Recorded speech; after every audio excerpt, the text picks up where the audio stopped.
2, 3, 4. We're watching movies while the stock markets crash. We got no work and we got no cash. Salut tout le monde, Samuel de l'équipe d'Equilibrium. Donc, comme vous le savez probablement en ce moment, la COVID fait rage et donc Montréal est passé en zone rouge, ce qui fait que on peut plus enregistrer en gang. Avec Alex dans le coin ici parce qu'on habite ensemble, mais le reste de l'équipe malheureusement on n'habite pas ensemble. Donc ce qui se passe c'est qu'on a des épisodes déjà enregistrés pour les 2 prochaines semaines, ce qui est cool, mais ça fait que pour ce qui est de l'actualité de la semaine et les coups de cœur, on peut pas le faire en direct. Donc je me suis enregistré pour vous présenter un peu l'émission, vous rassurer que tout est beau, tout est normal, vous allez avoir des émissions comme à l'habitude. Et même que pour l'actualité, on a un petit projet spécial, ça devrait sortir lundi, maximum mardi, on va essayer de se botter le cul.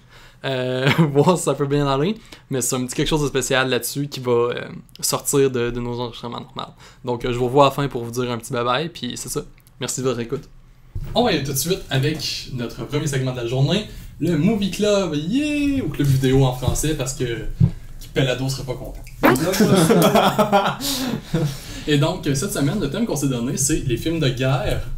Ceux qui ont dû choisir des films, il s'agit de Alex et les 2 Victor. Donc, je sais pas lequel d'entre vous voulait commencer en premier avec son film. Victor Colt, parfait, on va en avoir beaucoup à dire, je pense. Très bien. Dans le gros, on a tous regardé Taking of Tiger Mountain du réalisateur Choi Hark, cinéaste hongkongais. C'est un film qui est sorti en 2014. Et je suis curieux en fait d'avoir vos attentes, parce qu'on n'a pas eu le temps d'avoir une pré-discussion avant l'enregistrement. Donc, ben, il y a une prédiscussion, mais on n'est pas encore arrivé. je me sens souvent mis à l'écart de tout ça, donc voilà. Ben écoute, c'est un choix artistique. Moi, si je vais, écoute, j'ai écouté ça, puis tout le long, je l'ai écouté avec Sébastien, puis tout le long, la première chose que je me suis dit, c'est j'ai l'impression d'écouter un film dont le scénario, c'est carrément un Call of Duty, avec des ajouts de Borderlands. Okay. Tu sais, t'avais Borderlands parce que t'avais Lord Hawk, Big Sticks, c'est tellement des noms de méchants dans Borderlands, de boss, puis je trouve ça un peu ridicule. Le film en tant que tel, il est entertainant, il est divertissant, mais le scénario ne fait aucun sens, c'est ridicule. Tellement vrai. La loi de la loi de la gravité, c'est comme... oui. Genre à un moment donné, il y avait je pense Yang qui se faisait pourchasser par un tigre, puis ensuite tu vois genre monter l'arbre super gratuitement. Moi j'étais genre, j'ai noté dans mes affaires, j'ai écrit ok, quand l'espion se transforme en Ezio Auditore, j'ai abandonné. Et le tigre avec l'esprit le plus humain au monde. Tu sais, un tigre c'est censé être animal, tu sais, il grimpe à l'arbre puis après ça, ça veut dire que serait comme je vais te pogner, mais non, il est comme attends 2 secondes, man, je vais aller me grimper dans l'autre arbre puis me jeter sur l'arbre, genre te pogner avec l'arbre. C'est comme un tigre ne pense pas comme ça. Je sais pas, il a fait super haut. Je suis pas biologiste. Zoologiste. Mais oui. Je suis rien en fait. Aren't we all?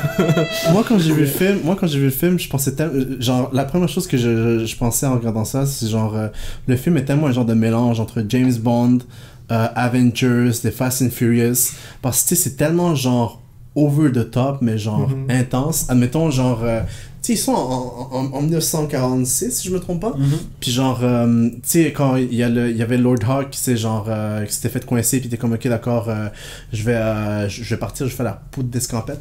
Genre le gars il arrive, il lève un lever puis genre ça l'amène dans un genre de souterrain super comme je sais pas, je trouve que c'est super genre c'est un bad guy's lair là. Ben c'est ça, legit. Puis en même temps, il y avait une scène genre dans laquelle il y avait les bandits qui attaquaient genre le PLA, je pense. Puis tu vois qu'il y a un gars qui amène un lance-roquette, ok? Il amène un lance-roquette dans un immeuble, il tire au-dessus de lui, puis il y a rien du tout. Puis ensuite, qu'est-ce qu'il fait? Il tire en avant de lui, genre je sais pas. Il tire en avant de lui, genre il pète le mur. J'étais comme yo, est-ce qu'ils sont sérieux, genre en tout cas, je sais pas. Man. La physique n'existe pas en Chine. Ouais. Mais tu sais, tantôt t'as parlé du scénario pis t'as dit ouais mais la gravité ça fonctionne pas. Mais si tu tasses l'espèce de espèce de voile un peu surréel. Ouais, l'espèce de Bollywood là, intense. Là. La Le scénario, où est-ce que tu dis, c'est une bande de les PLA versus les bandits, il y a 2 attaques, tu sais, ça fait pas trop de sens, mais genre, tu sais, les Mais tu sais, ce qui est personnages sont drôle- bien rodés quand même. Genre, on est capable, tu sais, malgré tout, j'étais capable de reconnaître les personnages, savoir c'est quoi qu'ils font, c'est quoi leur fonction. T'as de la misère à différencier les personnages. C'est pas vrai. Non, mais je trouve que j'étais quand même bon pour avoir, tu sais, pour avoir le film, genre, en sous-titre de même, puis qui est vraiment dur, quand même dur à suivre, là, honnêtement. Puis, non, je trouve que ça fait du sens quand même. Puis moi, je pardonne le film parce que je me dis, ok, c'est en 2014. Le film. C'est vrai. C'est en 2014. L'industrie d'Hollywood, tu sais, tout ce qu'elle fait, ben, en tout cas, en grande partie, ce qu'elle fait, c'est qu'elle réécrit l'histoire avec des films du Vietnam, puis qu'on fait des affaires vraiment comme. Qui éthiquement, peut-être pas exactement correctes. Puis après ça, on dit, oh ouais, mais la Chine ne peut pas faire, ou le Hong Kong peut pas faire des films sévèrement entertainment, bollywoodien intense, parce que tout ce qu'on fait, c'est rire un peu, ou. Mais c'est vrai, dans l'optique des films de guerre qui réécrivent l'histoire, t'apportes vraiment un bon point, parce que c'est vrai qu'il y a beaucoup de choses qui ont été faites similairement avec le Vietnam, etc. Le seul problème que j'apporterais, c'est que autant il y en a qui réécrivent beaucoup l'histoire, puis que, tu sais, ça fait autre chose. Autant dans les bons films de guerre que je pense notamment à Full Metal Jacket, Apocalypse Now, etc. Non, pas à ce niveau-là. C'est un autre niveau en termes de qualité, là, on va se le dire. Oui. C'est ça, moi vraiment, je critique pas le scénario de base, le fait de, ok, c'est tel gang avec tel gang qui voulait. Mais c'est qu'il y a des trucs dans le scénario qui font pas de sens. Tu sais, je vais parler vraiment vite fait, puis après je vais laisser la parole aux autres, parce que je ferme pas ma gueule. Mais, tu sais, il parle souvent de Big Stick, qui est genre. Parce que t'as le Lord Hawk, qui est le chef d'une bande de méchants, puis t'as Big Stick qui est le chef de l'autre. Il parle tout le temps de Big Stick, ah oui, puis l'armée de Big Stick, ah puis Big Stick. On l'a jamais On vu, le Big voit Stick, jamais. hein? Ouais, c'est ça.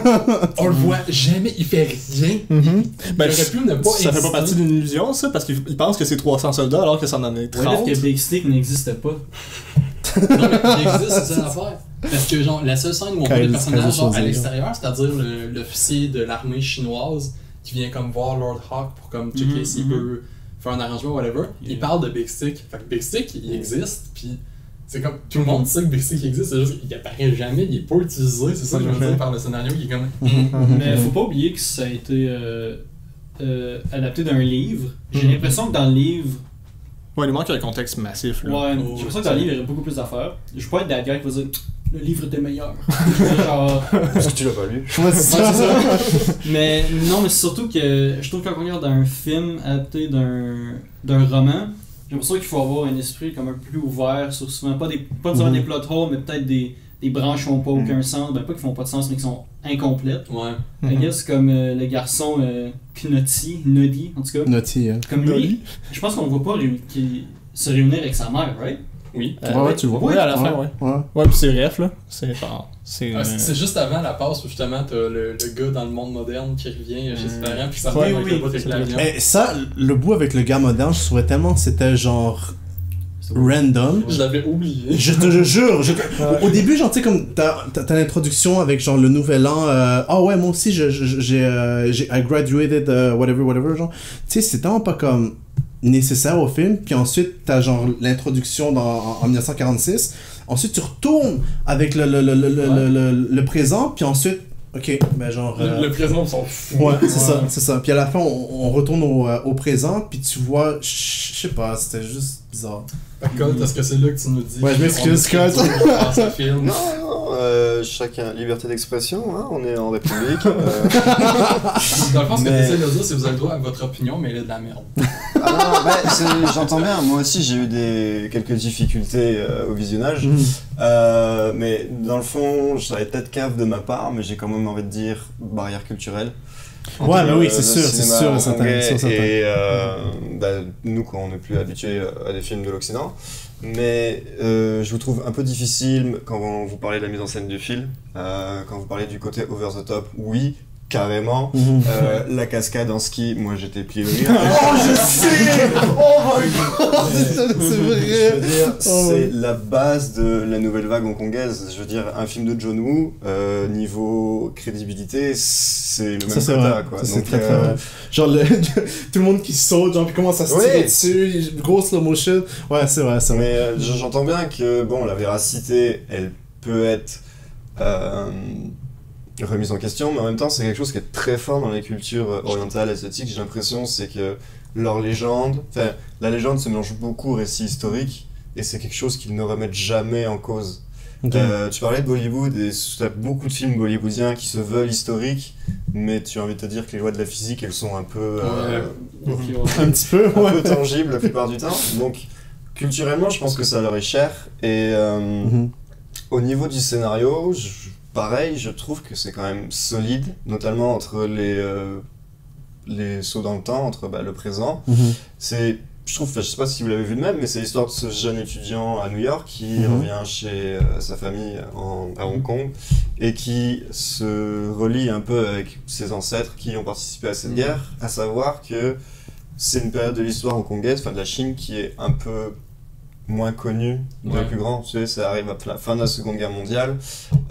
C'est cette troupe de soldats qui revient du front, qui doit s'arrêter dans cette montagne du Tigre pour aider des villageois qui sont sous le joug de cette bande de bandits, ouais. Parce que durant le conflit, tu n'avais plus d'autorité et tous les hors-la-loi s'en sont donnés à cœur joie pour frapper sur les plus faibles. Et c'est un pamphlet de l'histoire qui est, je pense, déjà pas du tout connu pour nous, mais en Chine même qui a été un peu tu, je pense. Et c'est pour ça que dans sa démarche, c'est à Choi Hark de lui attribuer justement de l'importance. De le rendre épique, je trouve que c'est une belle façon de rendre hommage à tout ça. Sinon, ça fait censurer. Je pense que le petit problème que j'ai, c'est qu'il y a les moments excessivement épiques, genre comme justement le son en ski qui est ridicule. Mais c'est que de l'autre côté, t'as toutes les scènes avec Yang d'espionnage qui au contraire sont super comme très teintes. Ça fait une espèce de décalage, je pense que c'est plus ça le problème. Ok. Genre, si le film avait probablement été over the top tout le long, je pense que ça aurait été plus digérable. Ah mais ouais? Là, c'est ça. Mais moi, j'aurais pas regardé un film qui fait juste ça pendant 2h30. Non, mais c'est parce que ça aurait été cohérent, mettons. Parce que là, c'est comme, vu que t'as ces moments-là de très teintes, c'est que t'as l'impression que le film n'est pas capable de choisir de ton. Il veut être un film d'espion, ou c'est genre du sabotage, etc. Ou un film où justement, t'as un gars qui utilise un lance-roquette pour l'entièreté d'une armée. Mais je veux dire, moi, il y a aussi ce qui m'a énormément plu dans le film, c'est la mise en scène. Donc vous avez l'air un peu réticent par rapport à tout ça, mais la façon dont il pose sa caméra pour filmer une fusillade ou des scènes d'explosion, je trouve que ça ressemble à rien. Ouais, c'était spécial. De ce qu'on peut voir ailleurs. Donc c'est peut-être proche de son cinéma. Lui, je connais très peu son cinéma, Choi Hark, mais il a une espèce de virtuosité des mouvements de caméra et de fluidité et puis d'accélérer dans le temps qui sont quand même assez intéressants. Puis tu sais, t'as l'impression qu'il n'y a pas les explosions qui sont devant l'objectif, mais parfois qui arrivent de derrière l'objectif. Et niveau immersion, c'était quand même pas mal accrocheur, tu vois. C'est vrai, je pense que c'est super cool ça, genre, puis en même temps, excuse-moi, genre, mais en même temps, je sais pas, ça m'a fait un petit peu penser à Zack Snyder, un peu comment il fait ses scènes, genre, tu sais, comme le slow motion, puis ensuite ça repart, genre, normalement. Tu sais, il y avait juste ça qui me faisait penser à lui, mais genre, admettons, genre... Mais c'est pas que du slow motion, tu sais, c'est genre vraiment qui... Non, il se déplace dans l'espace. Ouais, ben c'est ça aussi, j'allais justement là-dessus. Genre, tu sais, comme, admettons, il y avait une scène, je pense, il y avait tiré une balle, tu vois, genre, en premier, le soldat, ensuite, la caméra va vers derrière, puis ensuite, tu vois la balle, puis ensuite, genre, tu vois la balle qui rentre dans la tête du gars. Moi, je sais pas, je trouvais que c'était super, genre, c'était vraiment cool, actually, genre, tu sais, comme il a changé d'avis. Non. Il y a des affaires que j'aime pas dans le film, mais tu sais, il y a des effets, genre, je trouvais, genre, super nice. Ouais, c'est ça, c'est étant donné qu'on l'a pas remarqué puis qu'on en parle pas vraiment, c'est parce que ça a été assez bien fait pour que ça passe inaperçu, genre. Puis tu sais, en parlant de balles, ben, ça pourrait faire un bon segue vers l'intro de Seigneur de guerre, mais parce que c'est le deuxième film qui est abordé dans le segment en ce moment, Seigneur de guerre, que j'ai choisi d'ailleurs, c'est pour ça que j'en parle. Puis qui feature Nicolas Cage, Jared Leto. Je connais même pas les par Andrew Nicole. Très de ça. Exactement. Tu lui as flingué son anti-sèche. Il avait tout bien écrit pour être sûr de ne pas l'écorcher. J'ai sorti la page au hasard. En tout cas, bref, ouais, fait que c'est ça, Seigneur de guerre. Il y en a long à dire, je trouve. Je sais pas, je vais vous laisser y aller en premier, genre, mais je suis comme... Ben écoute, je trouve que c'est un film qui est excessivement cynique. Excessivement? Oui, dans tous les sens du terme, je trouve que c'est un film qui est très très très très très cynique. Parce que... Surtout Nicolas Cage. Non, et pas juste Nicolas Cage, juste la façon dont l'histoire est présentée, puis comment ça débute, comment ça se termine. C'est que tu sais, Nicolas Cage rentre dans ça parce qu'il a envie de rentrer dans ça et il veut se faire de l'argent et il rentre comme ça. Puis à la fin, moi, c'est vraiment la dernière scène avec Ethan Hawke quand il est enfermé. Puis le gars, il est comme, je t'ai enfin capturé, t'as enfin perdu, etc. Puis lui, il est comme, genre, bravo, genre, tu m'as capturé. Puis honnêtement, j'ai du respect pour toi, mais t'as pas gagné. Parce que le gouvernement va avoir besoin de moi, parce que je peux être un bouc émissaire, parce que je suis ci, parce que je suis ça. Fait que je vais être libéré, je vais être utilisé. Puis c'est ça qui va être ça. C'est tellement comme un espèce de constat. Puis tout le monde, c'est ça, c'est une espèce de constat de. Genre, oui, t'embarques là-dedans par choix, mais à partir d'un certain moment, c'est comme t'as plus le choix de faire ça. Puis t'as plus le choix d'être cet homme-là. Tu sais, je vois ça un peu comme. Il décide à un certain moment, justement, de dire ok, non, je vends pas d'armes à telle personne parce que je sais qu'ils vont tuer des enfants. C'est qu'il va y avoir d'autres mondes pour leur vendre. Tu sais, c'est tellement comme. Oh, y a-tu vraiment rien qu'on peut faire? Choose your poison. Tu sais, le seul espoir qu'on avait, c'est dans le personnage de Ethan Hawke. Puis à la fin, même lui, c'est comme t'as pas de pouvoir parce que les gouvernements sont plus forts que toi. C'est comme. Ben, moi je trouve que c'est bien sucé. Tu trouves ça excessif? Ben, genre. Non, pas excessif dans le sens. C'est too much. Dans le sens que c'est vraiment. Ouais, c'est cru. Vraiment cru. C'est vraiment. C'est ça. Mais je trouve qu'il y a une certaine accessibilité à ce film-là, où est-ce que tu sais, t'as une histoire de romance après ça, t'as l'histoire avec le frère et tout ça, puis ça aborde un sujet qui est quand même, c'est ça, très cynique, très difficile à digérer, puis finalement on donne ça par-dessus pour faire comme ah mais ça va bien, il y a de la romance, tu sais, genre. Ben c'est en fait c'est genre vendre la guerre. Ouais. C'est ça, moi c'est ça que j'ai vraiment aimé avec ce film, c'est qu'il y a un ton très particulier parce que c'est plutôt les behind the scenes de la guerre. Ouais. Et tu vois le profit qui est fait sur les conflits sociopolitiques parce que c'est quoi, c'est pas loin de. Ça démarre dans les années 60, ça finit dans les années 90, il me semble. Ouais, quelque chose de même. Ouais. Puis sur 30 ans, tu sais, ils vieillissent pas, les personnages. Enfin, je trouve que tout le monde est un personnage fonction en fait, tout est irréel. Ouais. Genre. C'est une usine. Ouais. Ben, c'est toutes des métaphores. Ouais, c'est très près de la fable. Ouais. True. Enfin, tu vois, t'as pas de repères concrets dans le temps parce que les personnages ont toujours la même face.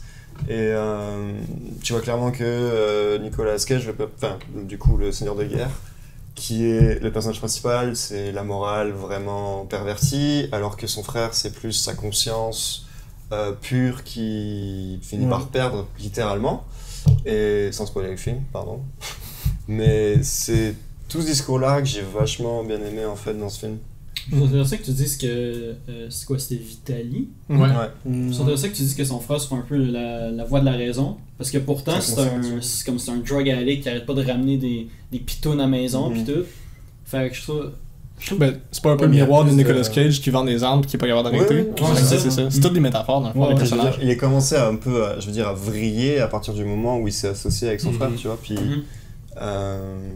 t'as des scènes symboles qui marchent très fort justement pour montrer que, je veux dire, tout le conflit qu'il a avec sa femme, peut-être c'est pas qu'une romance derrière, parce que tout l'aspect du divorce, kinda, qui se passe, ça montre à quel point tu rentres dans une spirale un peu destructrice. Ouais. Genre, le personnage de Nicolas Cage est mort, mais tu vois qu'il continue à continuer à travers le film. Moi, il y a quelque chose qui m'a fait vraiment rire dans le film, c'est genre quand il s'est presque fait attraper en Afrique, commence à donner genre des armes à tout le monde. Ce que j'ai écrit ici, genre dans mon truc, c'est genre ça c'est la meilleure impression d'Oprah que Nicolas Cage nous a faite. And you get a gun, and you get a gun, and you get a gun, everybody gets a gun. Ouais, c'est ça. Il y a avec l'avion qui se fait démantibuler en 24 heures. Ouais. Ça c'est quelque chose. Avec le brun. Le brun, ça c'est cool. Ouais, puis en fait, c'est un truc aussi que j'ai trouvé intéressant, c'est que ça donne comme. Je sais pas à quel point il y a de la recherche qui a été faite pour le scénario, etc. Mais ça donne vraiment un autre point de vue justement sur tout ce qui se passe ailleurs dans le monde. Parce qu'on s'entend, Yuri est basé aux États-Unis, mais il y a très peu de films qui se passent aux États-Unis. Tu sais, il y a les eaux internationales avec entre autres les pays d'Amérique latine.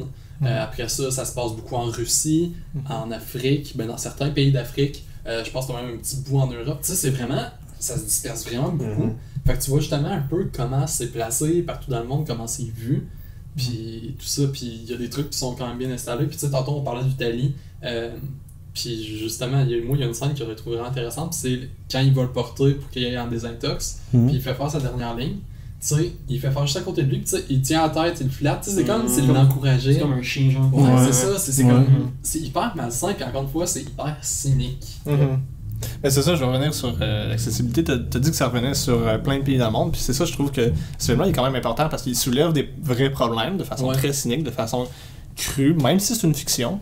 Puis ça l'amène au grand écran. On a Nicolas Cage, Jared Leto qui parlent de vrais problèmes-ish, tu sais, que je peux pas moi personnellement les prouver, mais qui sont quand même, tu sais, qui sont quand même reliés à la société d'aujourd'hui, puis c'est ça, ça l'amène au grand écran, puis ça le donne envie de le voir. C'est des vrais, c'est des acteurs qui sont connus dans une formule qui est accessible.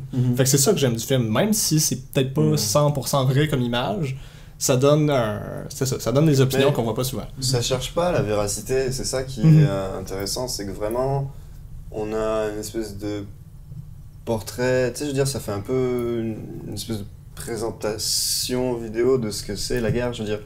T'as des scènes qui sont complètement irréelles, celle d'ouverture qui fait aussi avant le générique, mais qui fait aussi écho à la fin. Je veux dire, t'as 1 milliard de douilles par terre, puis t'as Nicolas Cage qui se tient au milieu, puis qui s'adresse à la caméra. Je veux dire, on aurait dit genre un PSC au début, genre, tu sais. Non, mais ouais, c'est ça, t'as une sens de l'irréel qui est très présent tout le long du film, mais que, tu sais, ça embrasse justement pour te montrer que, comme tu l'as dit, c'est pas rattaché à un personnage concret. Je pense que c'est plusieurs personnages qui nourrissent à chaque fois les personnages fonctions dans le film. Et ça, j'ai très peu de films comme ça en tête qui abordent cette manière de storytelling. En fait. Moi, en fait, c'est justement, je me disais, c'est niaiseux, là, mais il y a un film québécois avec quoi je peux comparer ça. C'est Guy Barre s'en va en guerre. Le film commence avec le réalisateur Philippe Falardeau qui dit ce que vous allez voir, c'est basically une fable, mais c'est quelque chose qui pourrait se passer parce que c'est comme ça que notre politique est faite, blablabla. Puis le film commence. C'est exactement ça, c'est presque juste des personnages fonctionnent tout le long du film, sauf que c'est pour représenter un point qui est un peu par rapport au fait que c'est dans les bases en guerre, c'est beaucoup plus humoristique, c'est beaucoup plus par rapport à la politique canadienne. Mais dans les deux cas, c'est ça, c'est vraiment pas tant un récit filmique de fiction, c'est une fable. C'est une forme moderne, je pense. Ouais, exactement. Nicolas Cage était absolument insane là-dedans. Ouais. For once. Et Nicolas Cage est insane dans tous ses films, parfois trop, c'est ça. C'est ça. Ouais, t'es vraiment bon là-dedans. Mais ouais, c'est ça, ok. Fait que on va sur They Shall Not Grow Old. Ouais, vas-y. Ils ne grandiront pas vieux. Ok, They Shall Not Grow Old, c'est un film de Peter Jackson réalisé, je pense, en 2018. C'est un genre de documentaire sur la Première Guerre mondiale. Tu sais, au début, il était juste censé faire un film de 30 minutes. Mais la Première Guerre mondiale est tellement quelque chose qui a à cœur parce que genre, son grand-père était genre dans la Première Guerre mondiale. Fait que là, lui, genre, pour faire un hommage à son grand-père, il a fait un film genre beaucoup plus long que ce qu'il était censé faire. Puis en bref, c'est un genre c'est un documentaire dans lequel tu suis genre... t'as des images d'archives qui n'avaient pas été montrées jusqu'à aujourd'hui. Jusqu'au moment de la sortie. Puis t'as aussi genre quelques soldats, je pense, qui étaient justement à la guerre, qui ont fait donner aussi un témoignage de ça. Puis je trouvais que c'était vraiment un film poignant parce que tu vois tellement genre que dans ce temps-là, même aujourd'hui, genre les jeunes, genre, ils idolâtrent la guerre, genre, tu sais, comme surtout avec des affaires comme Call of Duty et des affaires de même. Dans ce temps-là, eux, genre, des soldats, c'est juste du monde qui avait beaucoup de femmes et tout, genre, qui dansaient, qui avait du fun, puis genre, tu sais, quand ils se sont rendus compte que, genre, la guerre, c'était pas quelque chose, genre, de fun, quelque chose qui allait les rendre, genre, hommes, tu sais, tu voyais que l'image tournait, genre, du noir et blanc à de la couleur, puis ça m'a fait penser beaucoup à genre Valse avec Bachir, genre, tu sais, comme le retour à la réalité. Puis ouais, je trouvais que c'est quelque chose de super intéressant. Ce pivot-là, il est tellement intéressant. Je sais. C'est comme, non seulement c'est le retour à la réalité pour les soldats, mais c'est un plongeon dans la réalité pour les soldats et pour nous aussi. Genre, juste le format de venir coloriser, tu sais, il y a beaucoup de gens qui critiquent ça, de coloriser des images d'archives parce que théoriquement, c'est pas l'origine. Mais je pense que c'est une belle façon de nous le présenter à nous autres pour faire comme, regarde, ça avait existé. C'est ça. Ben, je pense que là, c'était pas parce que c'était une fonction esthétique, c'était une fonction de discours. C'est ça, discours. Mais c'est comme, ça brise un peu l'archive, mais pour des bonnes raisons, genre. Ouais. Au-delà qu'ils recolorisent les images, ils apportent le son surtout aussi. Oui, ça, je trouve ça tellement intéressant. C'était genre. Et puis une bande sonore, donc. Puis, tu sais, à la fin, genre, quand on retourne encore une fois au noir et blanc, genre, puis qu'on remarque là maintenant c'est plus genre les soldats qui ont idéalisé genre la guerre, mais plutôt genre le monde qui pense que les soldats étaient rien d'autre que des bons à rien, genre pratiquement. Puis je sais pas, genre je trouvais ça tellement comme triste parce que les soldats étaient comme ah, ok, mais nous on a vécu la guerre, on a eu ci, on a eu ça, genre tu sais, comme il y a un peu de gratitude envers nous autres, genre, puis le public était comme genre ok, mais je sais pas, genre c'était. Ouais, c'est comme un soldat qui avait dit, il disait que c'était la Première Guerre mondiale, donc un soldat à un moment donné qui avait dit ça vers la fin, c'est que l'image que la majorité des gens se donnaient de la guerre, c'est que ça m'a ramassé, c'était la personne avec l'épée sur le cheval, mais dans le fond c'était pas ça, c'était comme ça se fait tirer dans la tête de même, là, tu sais. Dans une tranchée. Ouais, c'est ça, je veux dire. Fait que je pense que c'était une espèce de. Je pense que la Guerre mondiale, c'était une espèce comme d'étape qu'il fallait que la population, ben, en fait le monde, traverse pour se dire c'est ça la guerre, genre. C'est pas des épées et des chevaux pis tout, c'est moi. J'ai eu un peu de misère avec le film parce que, puis je vais vous expliquer, c'est peut-être le seul bémol que j'ai trouvé au film, c'est ce qui m'a rendu un petit peu réticent puis même en y pensant, je suis pas capable de me décider de ça, mais c'est que j'ai de la misère à comprendre le ton du film. Ouais. Parce que le début, c'est hyper glorifiant sur la guerre. T'as les gars qui veulent être des soldats, pis être un soldat c'est cool, pis je vais être cool, nan. Puis pendant un bout, oui, c'est les meilleures années de ma vie, être à la guerre, etc. Tu sais, ça y va quand même fort dans la glorification, puis à la fin, là c'est comme, honnêtement, c'était genre probablement une expérience dégueulasse, puis la guerre c'est pas bon, puis je suis très d'avoir vécu ça, j'ai perdu tellement de gens, puis j'aurais pu mourir. Mais je pense pas que c'était ça, oui, moi je pense que Montoya et Sébastien ils ont répondu, c'est que comme Seb l'a dit, c'est la Première Guerre mondiale, personne n'avait une idée de ce que c'était la guerre. Dans le fait est que ce qui est mis en avant dans le film, c'est que principalement c'est des jeunes qui sont envoyés au front, des fois des gosses qui n'ont même pas la majorité, puis tout ce qu'ils avaient vécu au bout de leurs 18 années d'expérience de vie, c'était juste de la vie à la campagne, quoi. Et tout d'un coup, on leur dit, bah tiens, tu vas faire autre chose que traiter des vaches, tu vas traire des vaches, pardon. Et oui, tu vas prendre un fusil puis tu vas tuer des méchants, je veux dire. C'est pour ça que t'as tout le monde qui. Oh oui, sauf que ça, c'est dans les. Tu sais, on te renvoie à une époque où, excuse-moi, mais on te renvoie à une époque où t'as pas de médias, enfin t'as une presse papier, mais qui est vraiment à l'échelle locale, et personne n'a une représentation concrète de ce que c'est un conflit guerrier jusqu'à présent. Oh oui, sauf que les voix, c'est pas les voix de ces jeunes-là. Bien sûr. À ce moment-là. Ouais, je suis d'accord. C'est la voix de eux maintenant, à comme 80-90 ans. Oui, je vois ce que tu veux dire. Fait que, tu sais, au début, quand ils disent c'était les plus belles années de ma vie, c'est pas jeune 16 ans qui dit ça va être les plus belles années de ma vie. Non, c'est le gars de 80-90 ans qui se remémore la guerre en se disant c'était vraiment le fun. En fait, moi, c'est ça, mon plus gros problème avec ce film, c'est que vous appelez que c'est un documentaire, et je trouve pas. Ben, dans les faits, c'est un documentaire, c'est juste qu'il prend vraiment sa position. Ça a un peu des allures un peu de propagande, je dirais. Ouais. Ben, tu sais, j'ai pas trouvé qu'il est genre pro-guerrier, pro-martial, mais. Ouais, plus au début, genre, tu sais, comme quand il disait, genre. C'est quoi qu'il disait One Englishman is worth 10 Germans, des affaires de même, puis ensuite, genre. Il y avait une image d'un guerrier, puis ensuite, c'est écrit comme He is satisfied, are you, genre. Ouais. Ça, c'est genre des affaires. Non, mais c'est ça qui est intéressant, je pense aussi, mais c'est que. C'est pas une enfin, tu vois, je trouve que c'est très fiction comme film en fait, et que je suis d'accord avec toi, il y a ce discours qui change, mais parce que tu suis une évolution des personnages, t'as pas le throwback de tous ces personnages là. Moi je pense que j'ai envie de remettre en question ce que t'as dit, parce que t'as dit un truc comme quoi des soldats ont témoigné de ce que c'était la guerre pour ce film. Chronologiquement j'en doute, man. Ouais, j'avoue, mais le film a été fait pour les 100 ans de l'armistice de la Première Guerre mondiale. Ça veut dire qu'ils sont allés chercher des mecs quoi, genre 120, 130 ans pour témoigner. Non, mais les entrevues c'était avant. Mais c'est ça j'allais dire, c'est des entrevues genre en archive. Fait que tu sais, ça c'est beaucoup plus genre ils vont pas non plus chercher genre du monde à 140 ans faire comme tu veux parler de la Première Guerre mondiale dans ces entrevues. Dans ces entrevues-là, en plus, c'est que j'ai l'impression que tu arrives pour prendre en entrevue la personne, tu dois lui dire à quelque part, genre, toi, avant de la guerre, comment tu pensais ça? Ouais, oui. C'est ça que ça donne un effet de fiction. C'est pas que quelqu'un a dit, ok, dans le film, c'est ça que tu vas dire, genre, parce que c'est ça qu'on veut donner comme effet. Parce que t'as pas d'entrevue, en fait. Tu vois, la parole des personnages est intégrée au récit et t'as juste l'impression qu'ils se livrent un peu hors champ caméra, mais que c'est plus un compte-rendu day by day de la guerre mondiale plus qu'un retour sur ce qu'ils ont vécu en fait.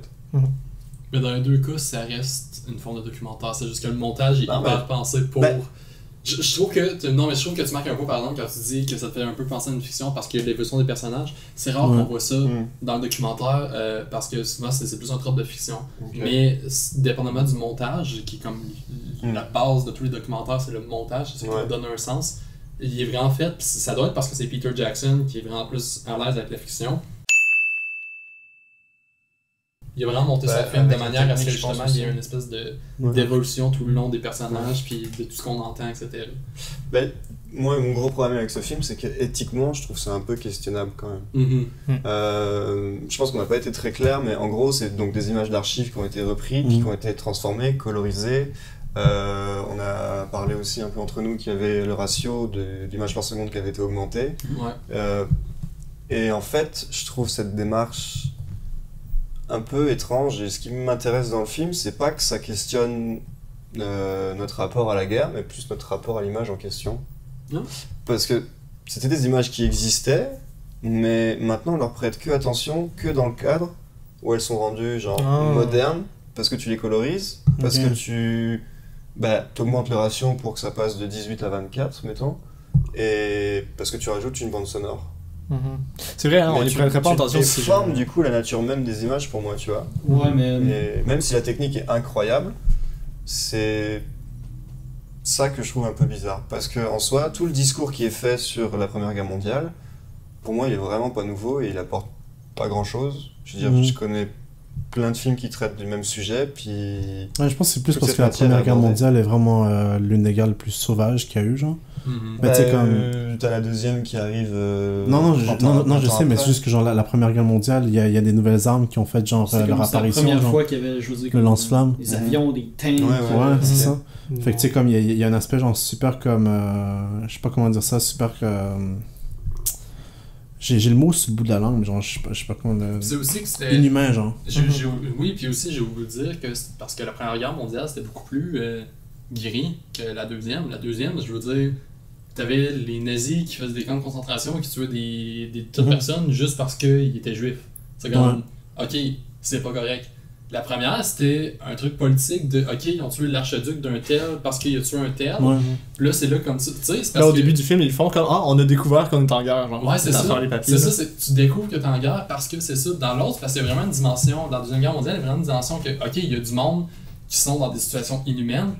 C'est notre devoir de je suis pas d'accord. Je suis vraiment pas d'accord, tu vois. T'es pas d'accord? Mais tu regardes les films de guerre qui traitent de la Deuxième Guerre mondiale à l'époque de la Seconde Guerre mondiale, personne ne vise juste... pour prendre l'exemple des camps de concentration, personne n'a une idée de ce que c'est en fait. Tu sais qu'ils ont les rumeurs, mais par exemple, l'exemple le plus frappant, c'est dans The Great Detector de Chaplin. Il y a un moment où les deux personnages principaux finissent dans un camp de concentration, à côté de ce qu'ont été vraiment les camps de concentration dans le film, c'est Club Med. Je veux dire, c'est des prisonniers en fait, mais ils peuvent recevoir leur courrier, ils ont des... Mais c'est plus au niveau, tu sais, qu'est-ce qui s'est passé en Belgique, puis en France, en Autriche, ils sont fait saisir l'entièreté de leur place, puis c'était au début, c'était avant même que la guerre en tant que telle soit vraiment prononcée. Fait que c'est plus ça, de comme, ok, il y a des pays qui se font annexer, faut qu'on aille les aider. Après la Première Guerre mondiale, il n'y avait pas de pays qui se faisaient annexer, c'était vraiment très politique, c'était très en haut. C'est le petit peuple qui est allé se battre, c'est ça, comme l'espèce de différence que je vois. Là. Si je peux faire, mettons, un parallèle avec le film Son of Saul, où est-ce que, je pense que tu l'as pas vu, mais il y a une situation où tu as deux prisonniers dans un camp, où est-ce qu'ils font corps et âme pour avoir une image, pour prendre une photo, puis réussir à la sortir du camp puis l'envoyer, parce qu'ils savent que l'image va venir changer quelque chose. Puis ça prouve à quel point, mais c'est ça, tantôt tu faisais allusion aux médias, où est-ce que on sait ce qui se passe, mais pas assez. Tu sais, aujourd'hui, là, s'il y a une guerre, là, ton téléphone va te le dire en chien ce qui se passe. Non, ça c'est vrai, surtout avec... Quand tu connais ça, là. Mais moi, ça me donne juste envie de mentionner rapidement... pour de tout ce qu'on a voulu parler, de ce qu'est le devoir de mémoire et du rapport avant-après guerre. J'ai juste envie de mentionner une série qui est peut-être ma série de tous les temps préférée. C'est produit par Spielberg et Tom Hanks. Est-ce que c'est Band of Brothers? Oh man! Band of Brothers, ça c'est... Pour ce que c'est justement, tu as de la rétrospection où tu as des personnages qui découvrent l'histoire qu'on t'a enseignée toute ta vie. C'est vraiment très très intéressant. Et c'est pas de bonne série. Toutes ces personnes qui deviennent des frères d'armes mais issus de tellement de milieux différents. Et notamment vers la fin, tu découvres l'horreur de la découverte de ce que sont les camps de concentration, Ouais. puis tu as l'incompréhension de tous les personnages face à ça. Pour le coup, c'était vraiment authentique. Donc c'est une série de fiction, mais l'approche documentaire est incroyable. Mais Ça, je suis t'as très livré d'accord, ça man. à la fin de Ouais. chaque édition ou chaque Ouais. saison. Ouais. T'as livré ça doigt, ouais. Fait que Ah, ça, c'est n'écoutez un- pas aucun des 3 films qu'on a mentionnés. écoutez Band of Brothers. Voici le message. Donc, on y va pour un autre segment qui a pas de nom. Qui est kinda un nouveau segment, kinda pas un segment récurrent. Ouais, Mais globalement, là, on va parler des trailers de films, puis essayer de définir ce qui fait un bon trailer de film d'un mauvais trailer de film. Globalement, c'est ça la conversation. Y a-t-il un thème de segment? Je sais pas. Ça nous tente de parler de ça, fait qu'on parle de ça. Ça se limite pas mal à ça. Donc, écoute, c'est Victor Montoya qui a lancé l'idée. Donc, je vais te laisser être le premier à prendre la parole là-dessus. Ok. Fait quoi, moi je trouve qu'un bon trailer, d'habitude, genre, doit commencer. Ben, en fait, pas doit commencer, mais doit pas donner, genre, toute l'histoire, genre, right away. Parce que ça, c'est quelque chose qui m'énerve tellement de voir dans un trailer, genre, qui te dit absolument toute la trame de l'histoire, même les gros, genre, de plot twists qui arrivent, genre, à la fin du film. Tu sais, je pense notamment avec Batman v Superman, genre, qui ont montré qu'il y avait Doomsday qui allait, genre, qui allait apparaître vers la fin du film. Je trouvais que c'était un petit peu, genre... comment je peux dire ça? Mal foutu. Ouais. Mal foutu, ouais. Très mal foutu dans le trailer, genre, qui fout, genre, un monstre aussi, genre, emblématique, genre, pis que la surprise soit gâchée de même, genre, tu sais, comme oui, c'était cool de l'avoir vu, mais, tu sais, je sais pas, je trouvais que c'était genre, ça tombait flat. Aussi, je trouve qu'un bon trailer, genre, doit avoir aussi une bonne musique, mais genre, tu sais, comme, admettons, si c'est pas un film avec un gros budget, genre, pis qui utilise des chansons, genre, d'autres artistes, genre, tu sais, c'est correct, mais admettons un film à gros budget qui se paye son propre compositeur, admettons comme Hans Zimmer, Ludwig Göransson, ou même genre, qui d'autre qu'il y a? Ramin Djawadi.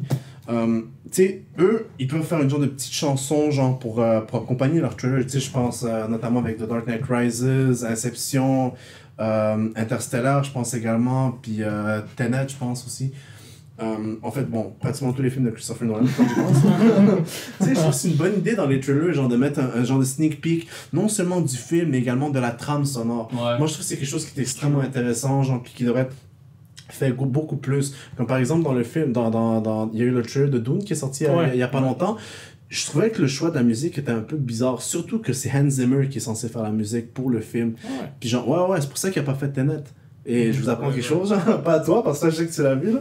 Mais, ouais, Hans Zimmer n'a pas fait la musique de Tenet parce qu'il était, genre, déjà pris avec Dune. So, genre, ouais, ça, j'aurais voulu avoir un genre de petit sneak peek, genre, de la musique de Dune dans le trailer, puis c'est quelque chose qui manquait, je trouve, dans la bande-annonce, genre, tu sais, comme avoir ce petit sneak peek, ce petit, genre, amuse-gueule, you know. Puis, ouais, c'est ça. Ben, je pense que la musique, c'est pas nécessaire, mais ça aide beaucoup parce que souvent, ça donne Ouais, la c'est saveur du film. Ouais, ben c'est ça. Parce que je pense que, moi, personnellement, un bon trailer, c'est un trailer qui me donne envie de voir le film, puis qui va aussi me dire quel genre de film je m'apprête à regarder. Mhm. Je prends l'exemple de 2 films d'horreur, un qui est sorti, un qui va sortir prochainement. Le trailer de Us et le trailer de Candyman de Nia DaCosta, Oh, ouais. qui va sortir finalement, qui a été reporté. Un peu de peine. Mais les 2 trailers, merci Victor. Mais les 2 trailers, ils partagent le truc qu'ils ont une chanson qui est une chanson populaire, mais remixée pour le film. Ouais, mais ça c'est dangereux parce que ça commence à être overused. Comme par exemple avec la bande-annonce genre de Godzilla Monsters. Je pense qu'ils utilisent genre Clair de Lune, qui est une musique classique. Puis ils l'ont juste comme fait. Je sais pas comment est-ce qu'ils l'ont fait, genre juste pour comme. épique, là. Ouais, c'est ça. C'est quelque chose qui commence à devenir récurrent, genre. Silence de lune épique. Ouais, oui, écoute, c'est vrai que tu works. checkes ça. Écoute, moi je suis pas d'accord avec toi parce que je pense pas que c'est un truc qui peut devenir récurrent puis mauvais parce que je pense que toute l'utilisation. C'est comme si J'ai pas dit récurrent, mauvais, j'ai dit que c'était overused. Ouais, mais c'est parce que même si c'est overuse, ça veut dire que C'est c'est la mauvais. définition de récurrent. Ouais, c'est ça. Ok, mais pas de réponse. Ok, récurrent, ouais. C'est comme si tu disais que la musique de Hans Zimmer pour un trailer, ce serait overused. C'est pas parce que tous les films qui ont Hans Zimmer dans leur bande-son l'utilisent Par dans contre, leur bande-son genre, avec- pour faire une bande-annonce que c'est overused. Je veux dire, c'est un de tes gros arguments de vente, c'est sûr que tu veux l'utiliser. Puis je pense que c'est la même chose pour ça. Tu sais, dans les 2 cas, dans le premier, t'as I Got 5 on It de Louis Fonsi, puis dans le deuxième, c'est Say My Name de Destiny's Child qui est utilisé. Puis les 2, les remixes de version, c'est que ça donne vraiment la couleur du film, en plus de faire un lien avec ce qui va se passer dans le film. Je trouve que c'est super bon, puis c'est juste que, mettons, comme tu parles de Godzilla, de rendre clair de lune épique. Ouais, mais peut-être juste ça que dépend c'est des trucs, raté. genre. Ça dépend des trucs. Je dis pas que c'est raté non plus. Mais, tu sais, je sais pas comment dire ça. Yo, je suis comme. Mais, admettons, genre, pour Inception, le trailer d'Inception, genre, qui commence avec le wouah, wouah. Mais ça, c'est devenu Wow. tellement un gimmick. Oui, c'est Ben, devenu c'est un ça, meme. exact. Yo, complètement, genre, complètement. Puis c'est ça que je veux dire, genre, dans le sens que c'est overuse et tout et tout. Genre, tu sais, comme là, maintenant, genre, il y a eu comme peut-être 3-4 instances dans lesquelles je pense qu'il y a eu, genre, l'utilisation de musique classique, genre, pour les rendre épiques. Tu sais, c'est juste, j'ai pas envie que ça devienne, genre, quelque chose que comme, ok, on va faire un trailer, genre, épique, intéressant, on va mettre une musique classique, genre, remixée pour faire ça, genre, non? Tu me fais penser à quoi, tu sais, tu me dis c'est la musique classique, puis ce qui arrive avec la musique classique, c'est que c'est des licences qui coûtent à peu près rien. Non, très Presque. bon. Puis, bon, ça dépend Ça qui dépend te du l'interprète, compositeur. puis, c'est ça, mais bref, c'est vraiment moins cher que d'aller chercher des gros clips populaires. Puis il faut aussi savoir qu'un trailer, souvent, c'est très manipulé par l'équipe marketing. Ouais. Fait que c'est dans le but de publiciser, de c'est vendre, vrai de que faire c'est- de l'argent. Fait que c'est sûr que si tu me dis, genre, tel film par, on va dire, je sais pas, Kaufman ou, tu sais, des grands réalisateurs, si le trailer, il reflète pas toujours le film qui est un masterpiece en soi, des fois, c'est parce que c'est aucunement dans les mains du réalisateur ou de l'équipe qui a fait le film, tout simplement. C'est juste là pour faire de la promotion, de l'argent, des billets. Allons-y. Bah, C'est- puis- Au-delà de faire de la promotion, c'est surtout faire du sensationnel. Mhm. Et du coup, par défaut, ça dénature souvent le propos du film. Le problème que j'ai envie de faire aux bandes annonces, c'est qu'elles ont subi un peu, comment dire, la mode de l'internet.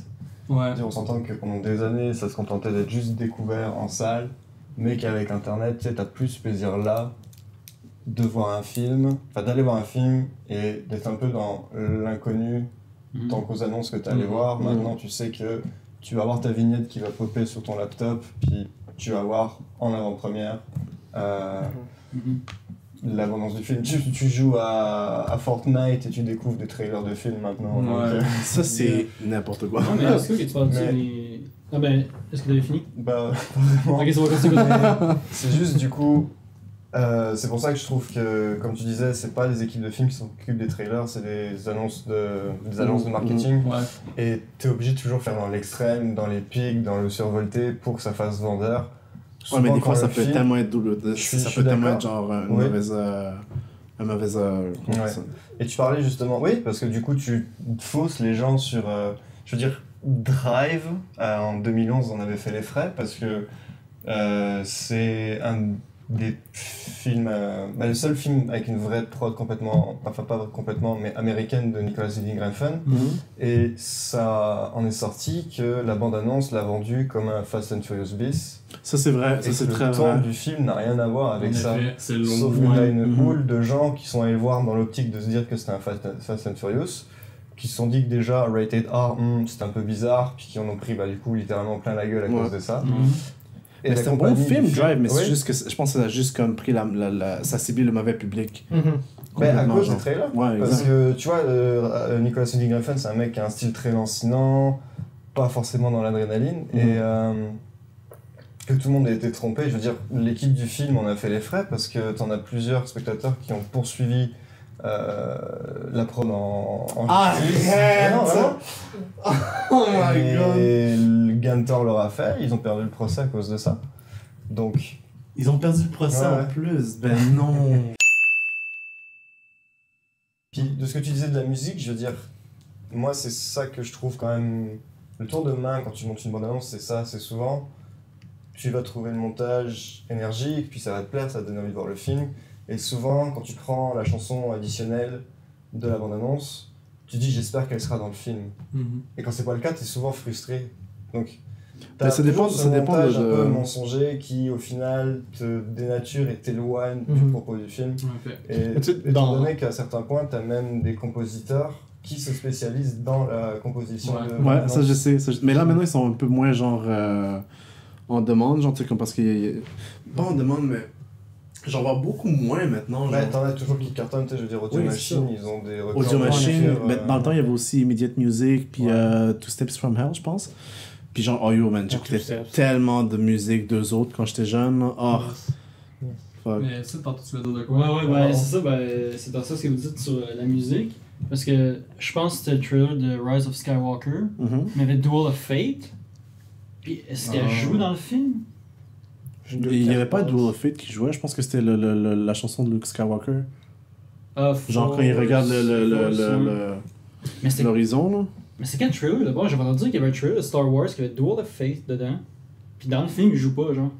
Ouais, mais je pense que t'as raison, c'était pour celui-là. Ouais. Ouais. Tu penses? Ah ouais? Mais il me semble qu'il y Ok, avait- alors j'ai pas vu cette Ben, bande-annonce là. si- en crescendo un peu.